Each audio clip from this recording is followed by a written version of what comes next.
Kanina pa ako pabiling baliktad sa ibabaw ng kama. Hindi ako mapakali. Para akong tanga na kanina pa nakatitig sa kumikinang na singsing na nasa daliri ko.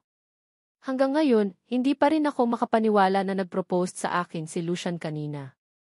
Pagkatapos ng madamdaming proposal kanina sa loob ng kotse, kumain lang kami ni Lucian sa labas at inihatid niya na ako dito sa penthouse.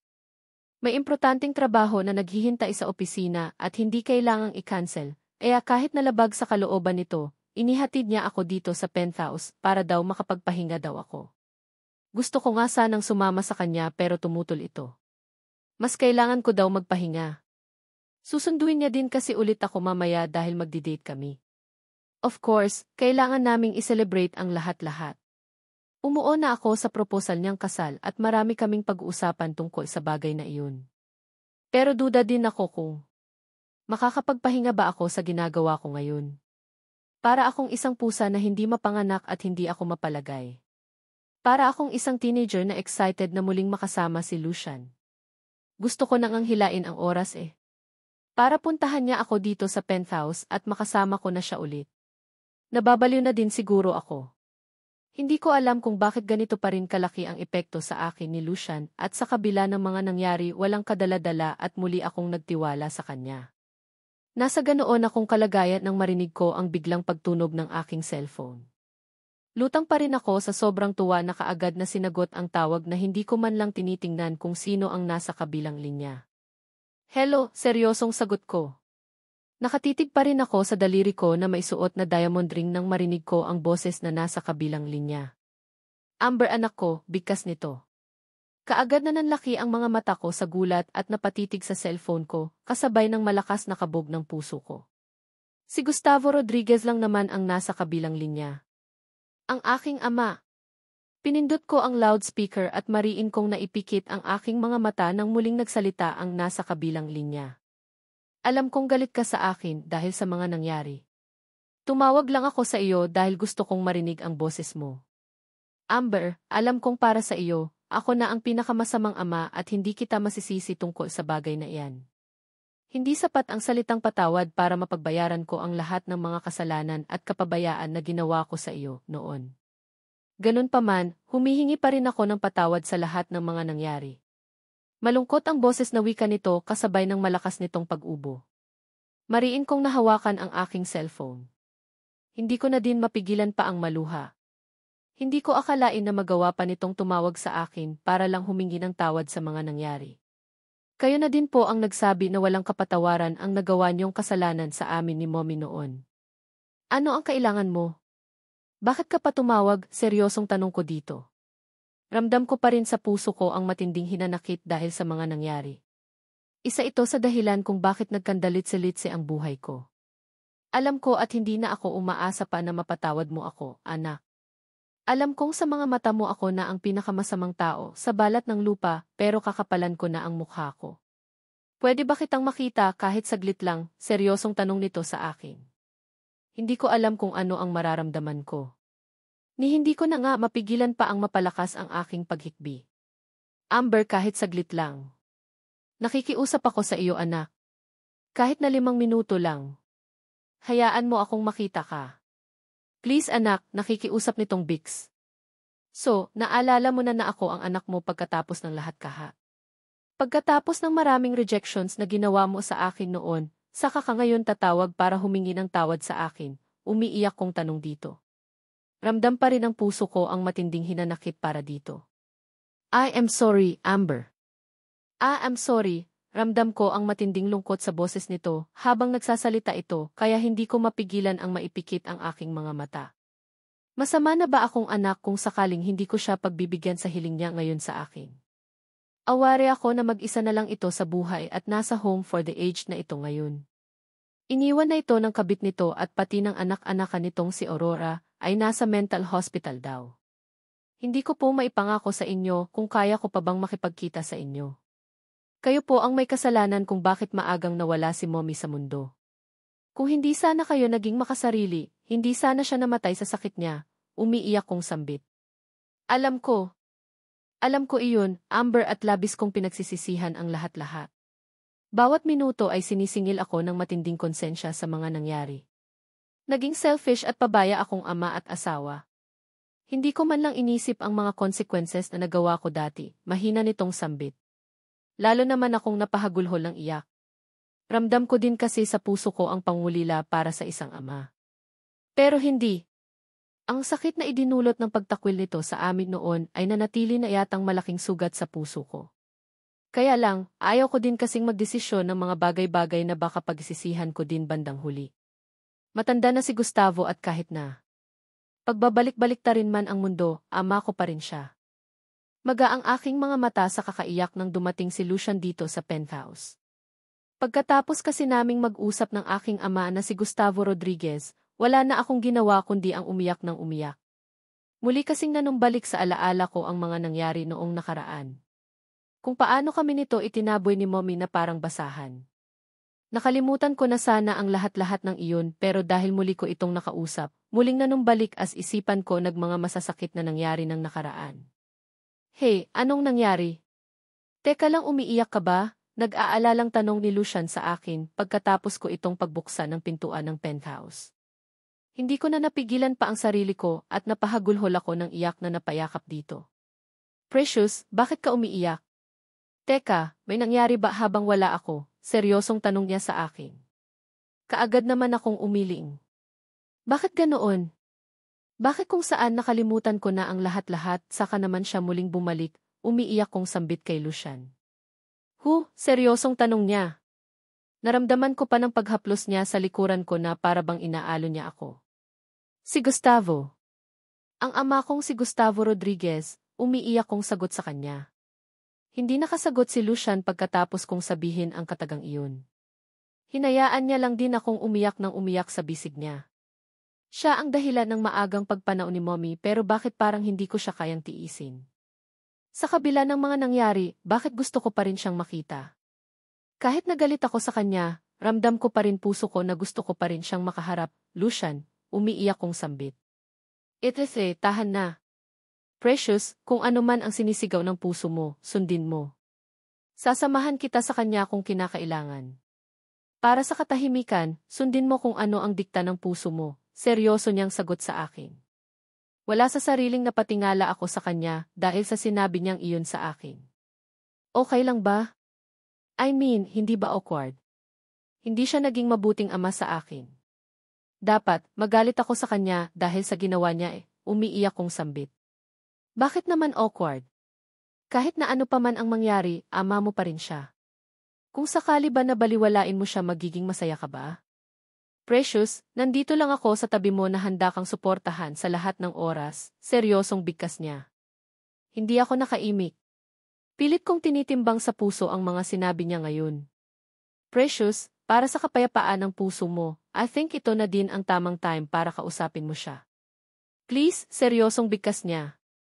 Napatitig ako sa mga mata niya at nang mapansin ko ang sensiradad sa mga titig niya, kaya tipid akong napangiti. Okay, samahan mo ako sa kanya. Mas maganda na din siguro na once and for all, magkausap na din kami. Para sa kapanatagan ng kalooban ko. Gusto ko din siyang makausap. Gusto kong ilabas sa kanya ang hinanakit sa puso na kay tagal kong inipon dahil pinabayaan niya kami, seryosong sagot ko. Okay. Your wish is with command. Bukas na bukas din, sasamahan kita sa kanya. Sa ngayon, kailangan muna nating mag-date. Hindi pwedeng hindi, nakangiting bigkas niya. Automatiko na gumuhit ang matamis ng ngiti sa labi ko at patingkayad ang ginawa ko para maabot ko ang labi niya. Yes, ako ang kusang humalik sa kanya na kaagad niya din namang tinugon. Mainit namin na pinagsaluhan ang mainit na halik at kung hindi pa nga kami parehong kinapos ng paghinga, hindi pa kami maghihiwalay. Masuyo at puno ng pagmamahal ang makikita sa mga titig ni Lucian bago niya hinaplos ang pisngi ko. Magbihis ka na para makaalis na tayo. Huwag mo akong bigyan ng dahilan na hindi matuloy ang lakad nating ito at magkulong na lang tayo ng kwarto hanggang sa makatulog tayo pareho. Nakangiti niyang bigkas. Kaagad namang nanlaki ang mga mata ko at mabilis na napakalas sa pagkakayakap sa kanya. Magbibihis na ako. Maghapon na ako dito sa penthouse at kailangan ko nga palang lumabas at maglakad-lakad, nakangiti kong sagot sa kanya.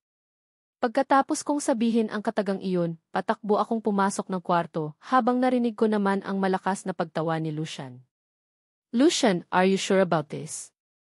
I mean, hindi mo kailangang gawin ito. Ayaw ko. Hindi ko naman kailangan ang mga iyan Nakalimutan mo na ba, ang dami ko ng mga ganitong gamit sa penthouse.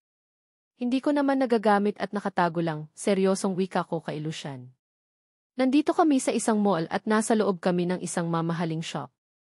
Shopping na naman. Hindi talaga ako mahilig sa mga mamahaling gamit. Partikular na sa mga mamahaling bags at kung ano-ano pang luho. Precious, luma na iyon. Saka, hindi ba't ang pagsa-shopping ang isa sa kaligayahan ng mga kababaihan, nakangiting sagot niya sa akin. But, Lucian, hindi ko kailangan ang mga iyan. Sobrang nanghihinayang ako sa pera dahil baka masira lang iyan sa taguan tapos hindi ko naman magagamit, seryosong sagot ko. I insist. Ilang taon din nating hindi ito ginawa. Sige na mamili ka na. Kunin mo ang lahat ng gusto mo, nakangiting sagot niya. Hindi ko naman mapigilan ang mapalunok ng laway. Napatitig ako sa mga bags na nasa harapan namin. Nag-level up na ang paraan ng pagsa-shopping. Nakaupo na lang ako ngayon sa isang malambot na couch habang isa-isang ipinapakita ng mga staff ang kanilang mga collections na mga bags na posible ko daw magustuhan. Take note, hindi basta-bastang mga bags ito. Mga luxury bags at umaabot ng hanggang milyon ang presyo ng isa. Ayaw ko talaga. Gusto kong panindigan na ayaw ko kaya lang si Lucian na mismo ang nagturo. Nahalata marahil nito na hindi niya ako mapipilit. We will take that, seryosong wika nito.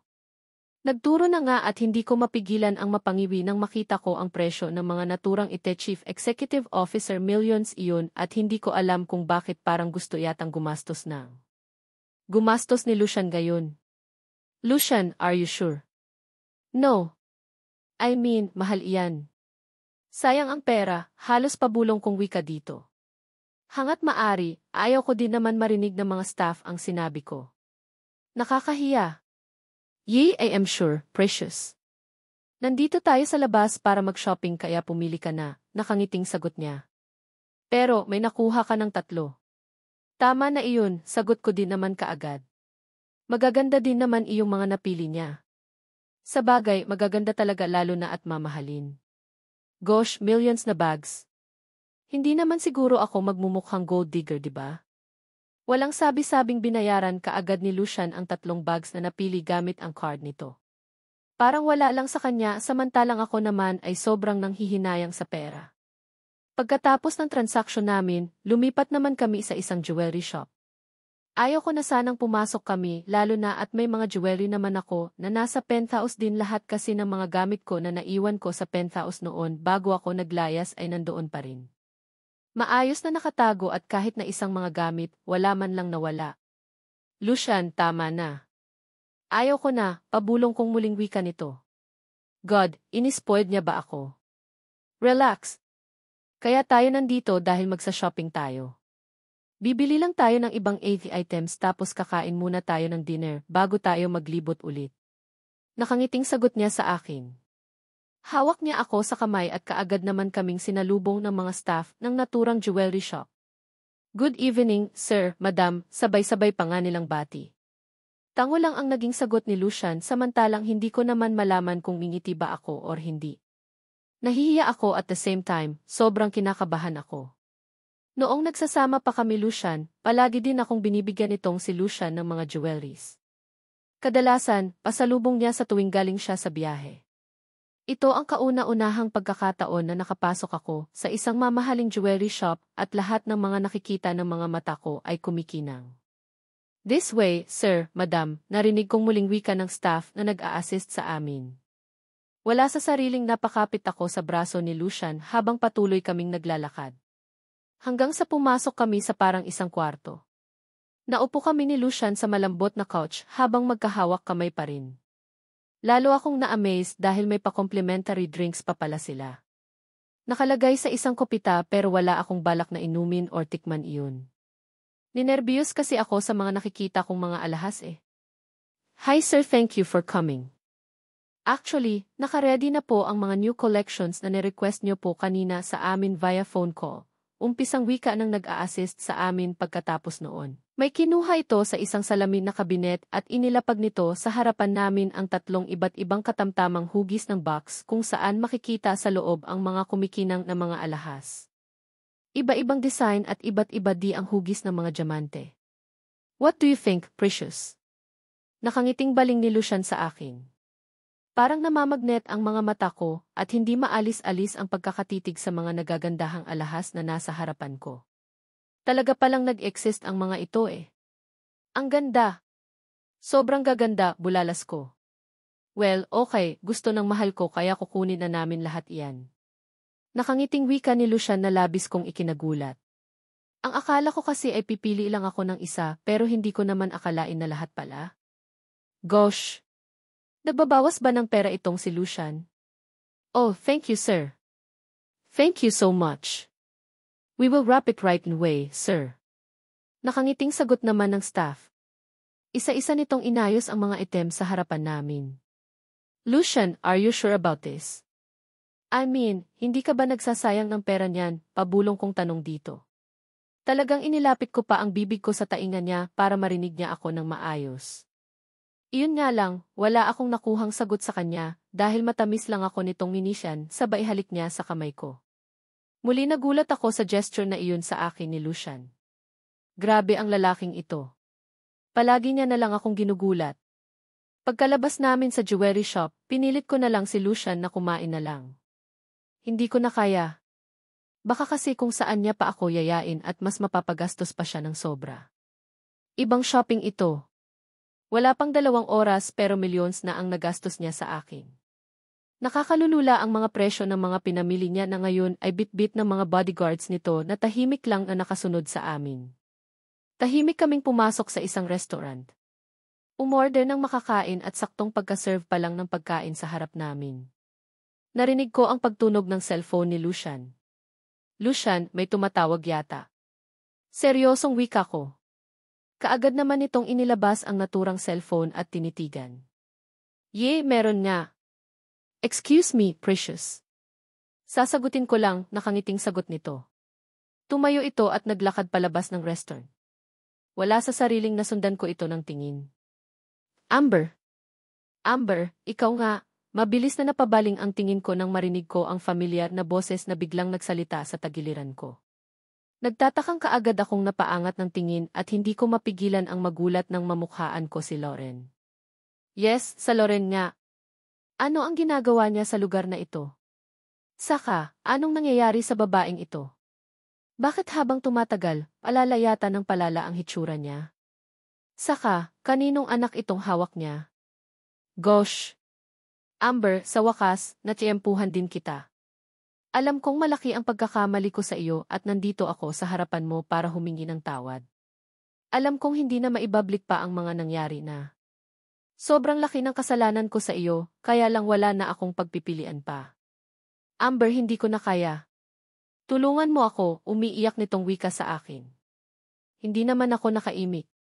Sa totoo lang, naguguluhan ako. Malayong-malayo kasi siya sa Lauren na nakilala ko eh. Ang Lauren na mayabang at matapobre ay hindi ko na nakikita ngayon sa mukha niya. Anong ibig mong sabihin? Hindi kita maintindihan, seryosong tanong ko sa kanya. Amber, masakit itong gagawin ko pero wala na akong pagpipilian pa. Alam ko sa sarili ko na hindi na ako magtatagal at alam kong masyadong malaki itong ipapakiusap ko sa iyo, pero pwede bang sa iyo na lang siya? Ikaw na lang ang mag-aalaga sa kanya, umiiyak niyang sambit. Kaagad namang nanlaki ang mga mata sa gulat nang bigla niya na lang iniabot sa akin ang sangol na hawak niya. Ayaw ko sanang idamay ang anak ko sa gulong ito. Pero kung hindi ko ito gagawin, baka may masamang mangyari sa kanya. May sakit siya at wala akong pera na pampagamot sa kanya at sa kondisyon ko ngayon, mahihirapan na akong makahanap ng trabaho, umiiyak nitong sambit. Lorenzino ang batang iyan? Anak mo. Bakit gusto mong ipamigay? Hindi siya isang tuta na basta mo na lang ipagkatiwala, kahit na kanino, seryosong tanong ko sa kanya. I know, pero wala na talaga akong pagpipilian eh. Alam kong kapag ikaw ang kikilalanin niyang ina, mabibigyan mo siya ng magandang kinabukasan. Pangako, after this, hindi na ako magpapakita sa iyo. Ipinagkakatiwala ko na sa iyo ng buong puso ang sarili kong laman at dugo, umiiyak nitong sagot sa akin. Naguguluhan ako. Napatitig ako sa sangol na hawak nito. Napakapayat nito at feeling ko nga malnourished na eh. Kulang sa sustansya kagaya dito kay Loren na nanlalalim at nangingitim ang paligid ng mga mata. Bakit ako? Paano ka nakakasiguro na mabibigyan ko siya ng magandang buhay? Hindi mo man lang ba naisip na baka pag malupitan ko siya knowing na ang laki ng kasalanan mo sa akin? Seryosong tanong ko sa kanya. No.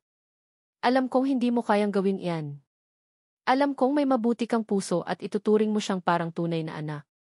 Please Amber, pagbigyan mo naman ako. Liwan ko sa iyo ang bata at simula ngayong araw hindi mo na ako makikita pa. Please, umiiyak nitong sambit. Pagkatapos noon, kusa nitong inilapag ang sangol sa bisig ko. Hindi naman ako nakaimik, pinakatitigan ko ang bata na nasa kandungan ko na at parang may kung anong mainit na bagay akong nararamdaman ng puso ko. May mumunting saya akong naramdaman habang nakatitig sa maamo nitong mukha. Ano ang pangalan niya? Seryosong tanong ko kay Loren.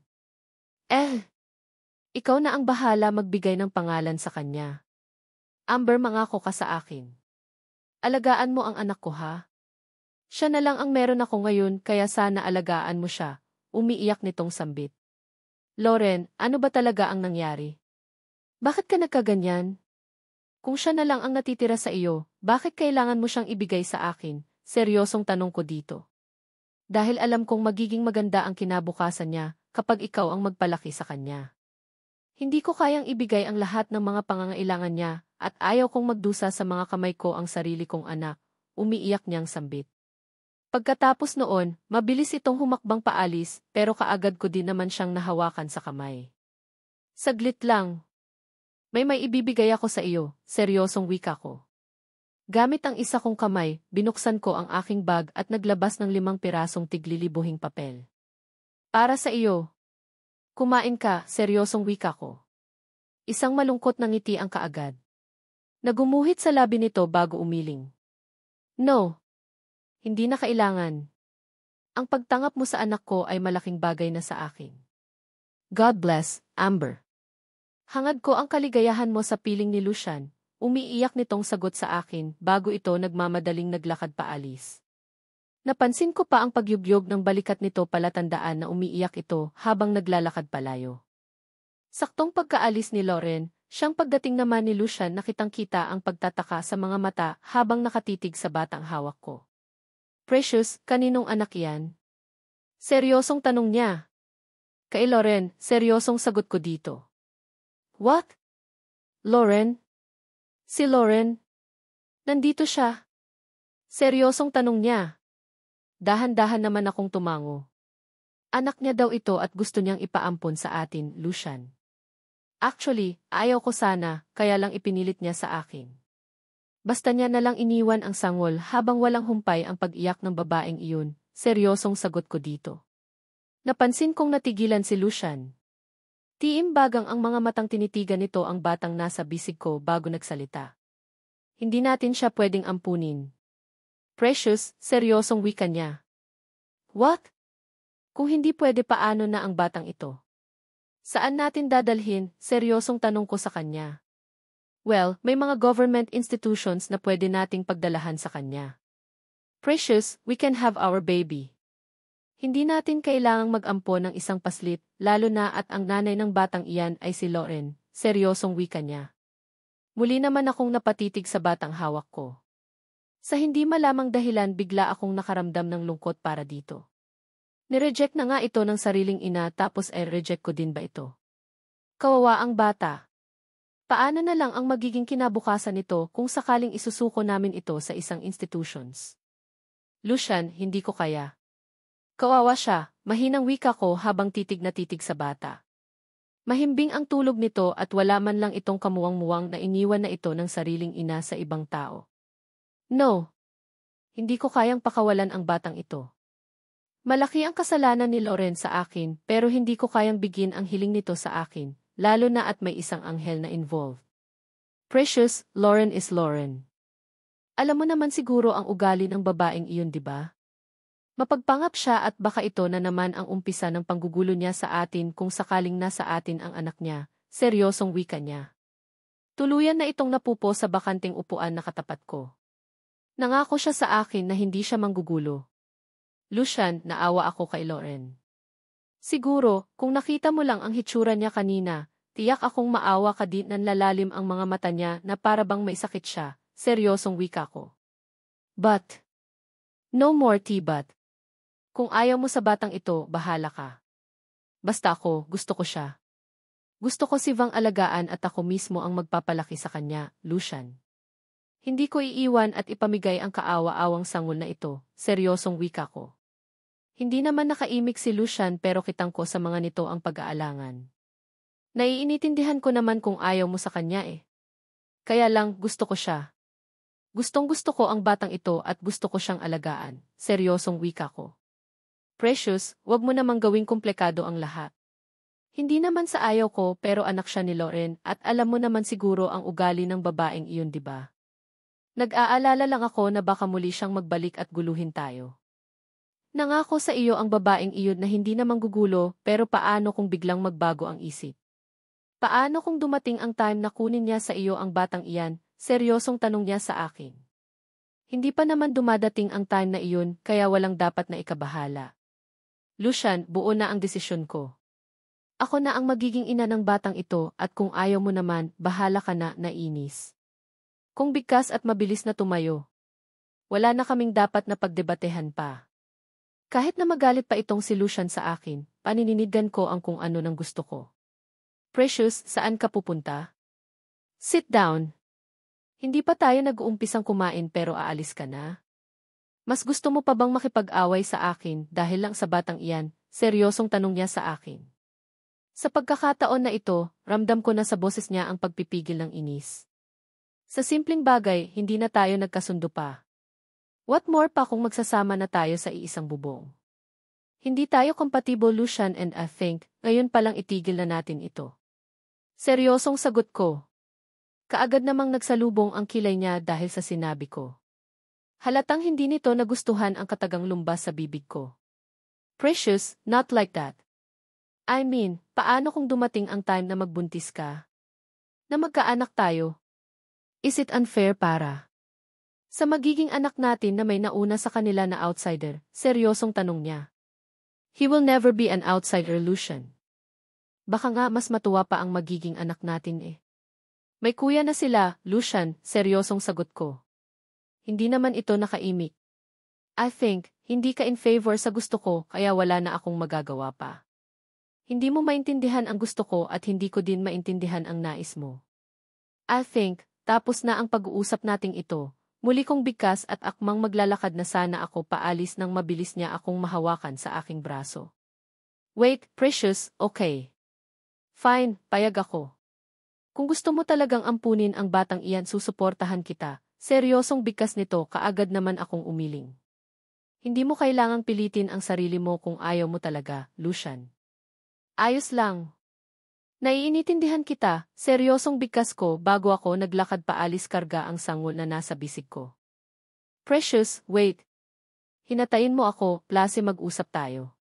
Sorry, kung meron man akong nasabi na hindi ka nais-nais, patawarin mo ako, seryosong wika sa akin ni Lucian. Napahinto naman ako sa paghakbang at hindi ko mapigilan ang mapangiti. Ngayon ko kasi napatunayan na hindi niya pala ako kayang tiisin.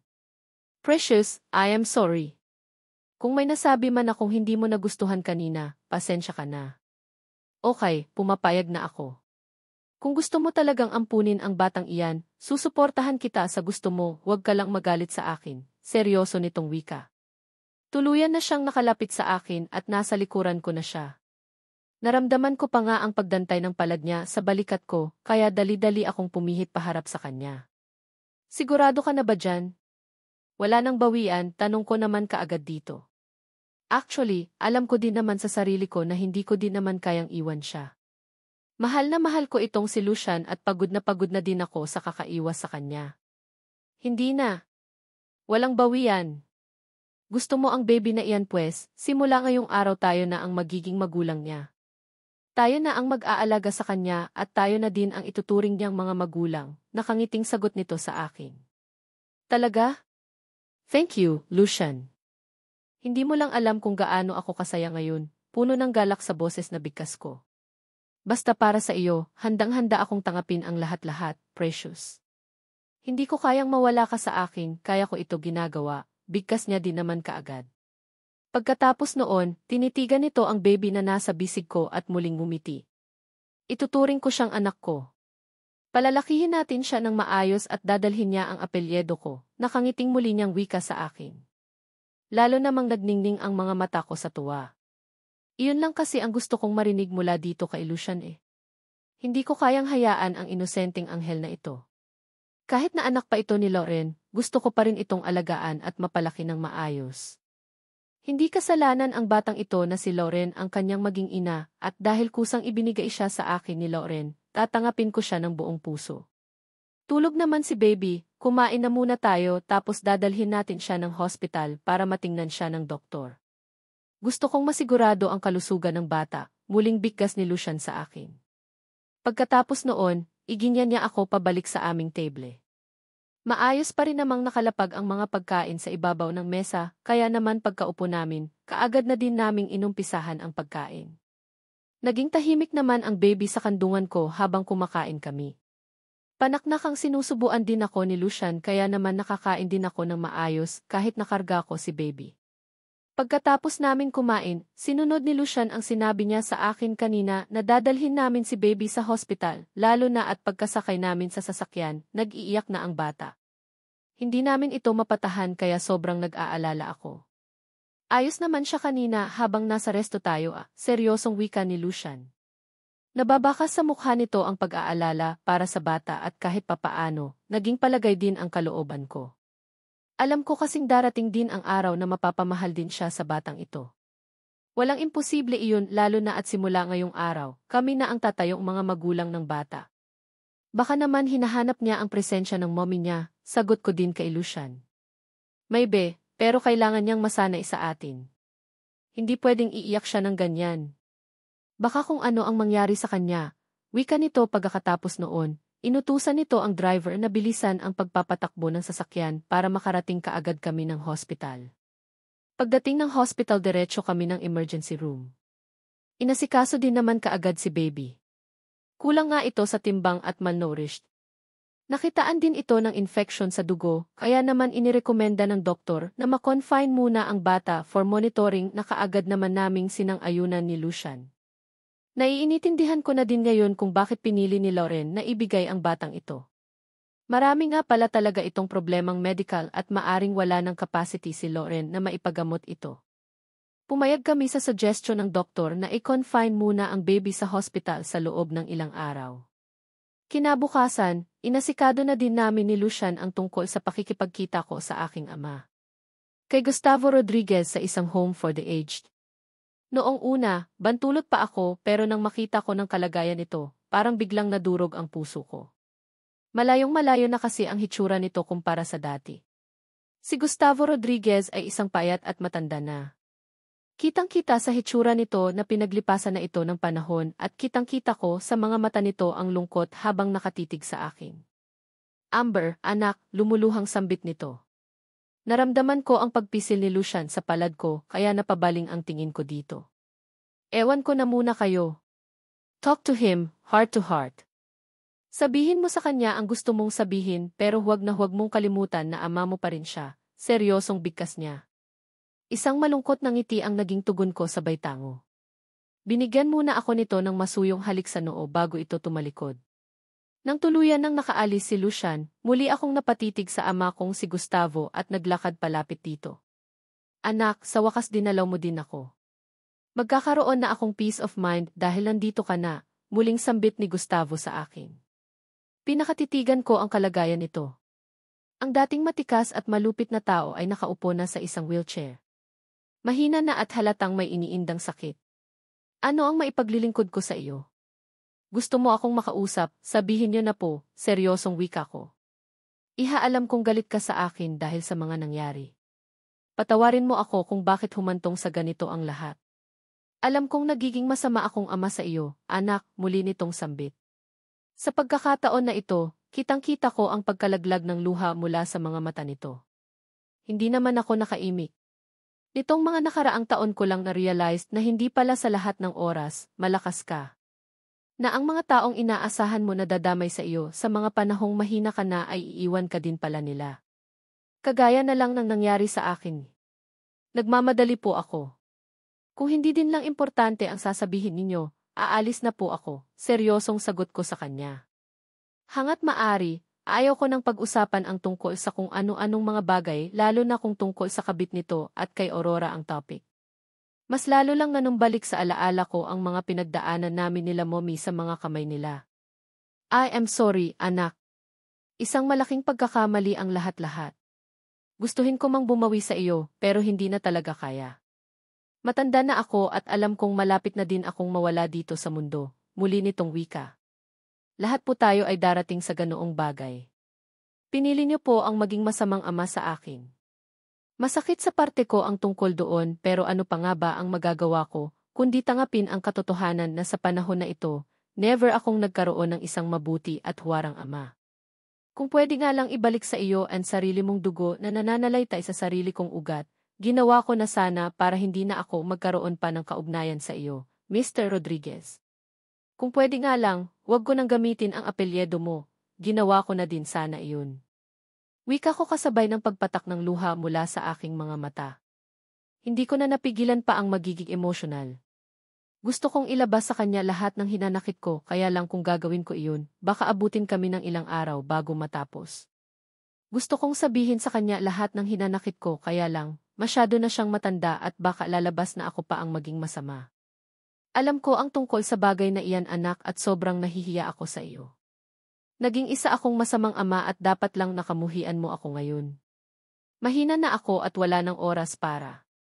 Makabawi ako sa lahat ng pagkukulang ko sa iyo, pero maniwala ka man sa akin, mahal kita. Mahal na mahal kita, anak, madamdaming sagot naman ito sa akin. Mahal? Talaga bang minahal mo ako kahit nakaunti lang? Kung talagang mahal mo ako, bakit mo ako natiis? Bakit mo ako iniwan sa ere, Dad, umiiyak kong sambit. Dahil isa akong gagong ama na nagpauto sa mga taong akala ko magiging karamay ko hanggang sa takip silim ng aking buhay, mahinang sambit nito. Ramdam ko sa boses nito ang matinding pagsisisi kaya naman lalo akong naluha. Precious, anak ko. Sana mapatawad mo ako sa lahat-lahat ng mga pagkakamali ko. Nahihiya ako sa lahat-lahat. Gusto kong bumawi sa kahit na maliit na paraan na alam ko kaya kita tinawagan, muli nitong sambit. Tahimik lang din naman akong lumuluha habang nakakuyom ang kamao ko. Hindi na ako aasa pa na mapatawad mo ako, anak. Pero tandaan mo, mahal kita. Mahal na mahal kita. Ikaw lang ang nag-iisa kong anak dito sa mundo at kung totoo man ang susunod na buhay, iiwasan ko na ang magkamali ulit. Sana ikaw pa rin ang magiging anak ko para makabawi man lang ako sa lahat ng pagkakaamali na nagawa ko sa iyo sa buhayan ito. Seryosong wika niya sa akin. Kaagad naman akong umiling. Kung sakaling may susunod mang buhay na darating ayaw ko na pong maging ama ko kayo. Masyado nang unfair para sa akin lalo na at sa buhay na ito, hindi ka naging mabuting ama sa akin, seryosong sagot ko sa kanya. Napansin ko ang pait na kaagad na gumuhit sa mukha nito dahil sa sinabi kong iyon pero wala na akong pakialam pa, para sa akin, hindi ko siya ama. Isa lamang siyang estranghero sa paningin ko. Lalo na at wala man lang kahit na anong good memories akong naalala sa pagitan namin. Puro pasakit ang lahat-lahat ng mga naalala ko. Hindi ko din maalala kung kailan ba siya naging mabuti sa akin at kung kailan siya nagpakaama sa akin. Kung wala na po kayong ibang sasabihin, aalis na po ako. Mag-ingat kayo po kayo dito at ito na din po siguro ang huli nating pagkikita. Seryosong sagot ko bago ko inihakbang ang dalawa kong paapaalis. Kaya lang natigilan din ako nang muli niyang tinawag ang pangalan ko. Amber, anak ko. Saglit lang.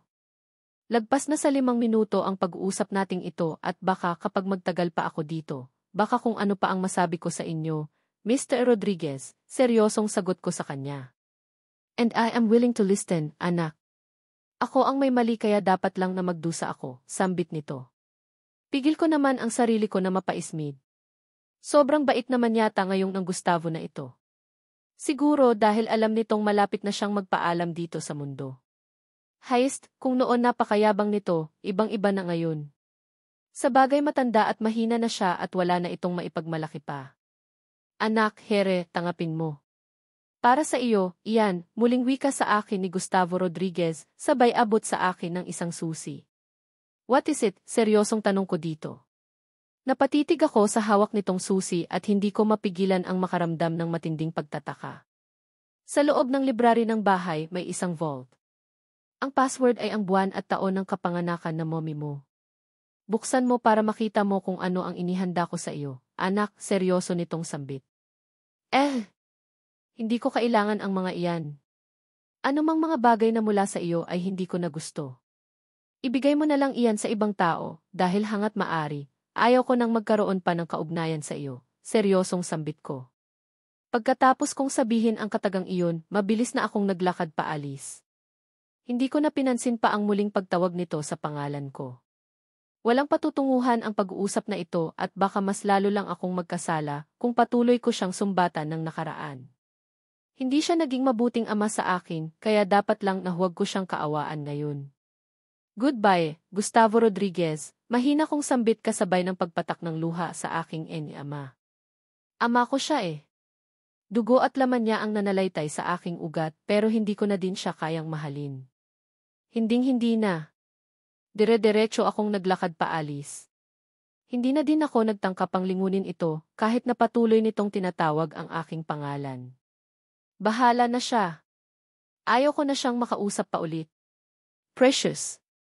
Pagkalabas ko, siyang pagsalubong naman ni Lucian sa akin. Baka sa mukha nito ang pag-aalala, kaya naman kaagad ko din namang pinunasan ang luha sa aking mga mata. Uwi na tayo, seryosong bigkas ko. Bakit ang bilis naman yata? Tapos na ba kayong mag-usap, seryosong tanong niya. Wala nang dahilan pa para magtagal ako dito. Gusto ko na munang umuwi para makapagpahinga na muna, seryosong sagot ko sa kanya. Okay, sige. Uuwi na muna tayo, sagot naman kaagad nito sa akin sabay hawak niya sa kamay ko. Sabay na kaming naglakad patungo sa parking area at ilang saglit lang, nilisan na namin ang vicinity ng home for the aged na may nakakapa akong lungkot sa sarili ko. Parang gusto kong questionin ang sarili ko kung naging masama ba akong anak kay Gustavo Rodriguez. Ewan basta ang alam ko, galit ako sa kanya dahil hindi siya naging mabuting ama sa akin. Are you okay? Seryosong tanong sa akin si Lucian. Kakatapos lang namin mag-usap ni Gustavo at pauwi na kami ngayon. Gusto ko na munang magpahinga dahil balak kong dalawin ang anak ni Loren mamaya sa hospital. Binabantayan ito ngayon ng isa sa mga kasambahay ni Lucian. Okay lang. At least nakausap ko na din siya at nasabi ko na din ang mga gusto kong sabihin sa kanya. Seryosong sagot ko na ang tinutukoy ko ay Gustavo Rodriguez, ang aking ama. Naramdaman ko naman ang pagpisil ni Lucian sa palad ko. Napaangat naman ako ng tingin at nagtagpo ang aming paningin. Precious, kung ano man ang mga desisyon mo sa hinaharap, nandito lang ako. Handa kitang suportahan sa lahat ng oras, seryosong sagot nito sa akin. Thank you, Lucian. Gusto kong umuwi na muna. Gusto kong matulog at makapag-isip, seryosong sagot ko sa kanya. Of course. Pahinga ka na muna. Masyadong maraming nangyari at kailangan mo talaga ng tamang pahinga, nakangiting sagot nito. Kinabig ako nito na siyang dahilan kaya napansandal ako sa balikat nito. Hindi na din naman ako gumalaw pa at ipinikit ko na lang din ang aking mga mata. Sa nangyaring pag-uusap naming dalawa ni Gustavo kanina, hindi ko alam kung masaya nga ba ako. Hindi ko maintindihan ang nararamdaman ko ngayon. Basta ang alam ko, nasasaktan ako na makita ang sitwasyon niya ngayon. Hindi naman ako naging masamang anak sa kanya pero naging masama siyang ama sa akin. Wala akong memories na nakasama ko siya ng masaya. Sa kakaisip ko, hindi ko na namalayan pa na nakatulog na pala ako. Nagising na lang ako na para bang idinuduyan ako sa alaapap. Nang imulat ko ang aking mga mata sumalubong sa paningin ko ang mukha ni Lucian. Lucian. Mahina kong sambit sa pangalan nito. Nang ibaling ko ang aking paningin, napagtanto ko na karga niya ako ngayon. Mahimbing ang tulog mo kanina, kaya hindi na kita ginising pa. Close your eyes dahil malapit na tayo sa kwarto. pabulong niyang sagot sa akin. Isan matamis na ngiti ang gumuhit sa labi ko pagkatapon noon, pinagsalikop ko na ang dalawa kong braso sa mailig niya. Kumapit ako sa kanya na para bang ayaw ko na siyang mawala pa sa tabi ko. Hanggang sa makarating kami ng kwarto. Buong ingat na inilapag niya ako sa kama habang hindi ko mapigilan ang ilibot ang tingin ko sa buong paligid. Hindi ito ang villa at lalong hindi ito ang kwarto ko sa penthouse. Kung ganoon, nasaan na naman ba kami? Nasaan tayo? Nagtataka kong tanong. Nandito tayo sa isa sa mga bahay ko, nakangiting sagot niya. Bahay? Saang bahay na naman ito? Teka lang, bakit parang ang dami mo naman yatang bahay? Lucian, nagtataka kong tanong sa kanya. Kung ako noon, halos walang matirhan na bahay, ito namang si Lucian, hindi yata malaman kung saang bahay uuwi. Iba na talaga ang maraming pera. Lahat nagagawa. Ang bahay na ito ay magiging bahay na natin habang buhay. Dito na natin bubuuhin ang pamilya natin, Precious, seryosong sambit niya. Pagkatapos may dinampot ito sa ibabaw ng nightstand at iniabot sa akin. Isa iyong brown envelope. For you, nakangiting wika niya. Kunot noon na kaagad ko din namang tinangap ang naturang envelope at binuksan at ganoon na lang ang panlalaki ng mga mata ko nang tumampad sa paningin ko ang isang bagay na hindi ko inaasahan. Lucian, ano ito? Nagtatakang tanong ko dito. Hindi ako makapaniwala sa nakita at nakasaad sa naturang dokumento. Ipinangalan ko sa iyo ang bahay na ito bilang regalo ko sa nalalapit nating kasal, Precious, nakangiting sagot niya sa akin. Ano? Teka lang ba bakit sa akin? I mean, mahal kita. Mahal na mahal kita at ito lang ang alam kong paraan para mabawasan ng kahit na kaunti ang guilt na nararamdaman ng puso ko dahil sa nangyari noon, Precious. Lahat ng meron ako, handa kong ibigay sa iyo, manatili ka lang palagi sa tabi ko. Ganoon ka kahalaga sa akin at ganoon kita kamahal. Seryosong sagot niya. Hindi naman ako makapaniwala sa narinig. Noong bigla ka na lang nawala sa tabi ko, doon ko na-realize na walang saysay ang kahit na anong material na bagay na meron ako. Na-realize ko na walang ibang makakapagpasaya sa akin kundi ikaw lang. Precious please, manatili ka sa tabi ko, mahal ko, seryosong muli niyang sambit. Hindi ko na napigilan pa ang maluha dahil sa sinabi niyang iyon sa akin. Namalayan ko na lang na dahan-dahan na akong tumayo at naglakad palapit sa kanya. Lucian, paano ba kita matatangihan gayong ramdam ko sa sarili ko kung gaano din kita kamahal? Of course, I am willing to stay. Kahit na wala itong mga mamahaling regalo, hindi ako aalis sa tabi mo. Pagmamahal mo lang sapat na at hindi ko din kayang maging masaya kung hindi din lang naman ikaw ang aking kasama. Umiiyak kong sambit. I love you, Lucian. Tanga na sa kong tanga dahil kahit nagaano mo pa ako sinaktan noon, hindi pa rin kita kayang baliwalain ngayon. Hindi ko pa rin kayang talikuran ka. Hindi ko pa rin kayang magalit sa iyo ng tuluyan. Umiiyak kong sambit kasabay ng mahigpit na pagyakap ko sa kanya. I love you too, Precious. Promise, sa pagkakataon na ito, hindi ko nahahayaan pa na muli kang masaktan. Habang buhay akong babawi sa iyo. Maraming salamat. Dahil binigyan mo ako ng sansa na muli kang makasama. Maraming salamat, Precious, madamdamin itong wika kasabay noon ay naglapat ang aming labi. Sa mga oras na ito, muli naming pinagsaluhan ni Lucian ang init ng pagmamahal. Hindi lang isang mainit na halik ang pinagsaluhan naming dalawa, kundi mas naging mapusok pa kami sa isa't isa. Namalayan ko na lang na nasa ibabaw na kami ng kama, walang saplot at pinagsasaluhan ang init na pagmamahal. I love you. Hindi ko na mabilang pa kung ilang beses ko nang narinig ang katagang iyon mula sa bibig ni Lucian. Ang bawat haplos nito sa aking katawan ay nag-iiwan ng walang hanggang init at kiliti.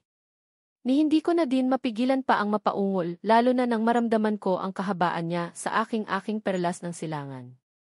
Labas-pasok iyon na siyang dahilan kaya hindi ko mapigilan ang malakas na mapahalinghing. Ramdam ko ang init nagmumula sa kaibuturan ng aking puso. Hindi na lang ito isang simpleng. Hindi na ito kagaya pa ng dati.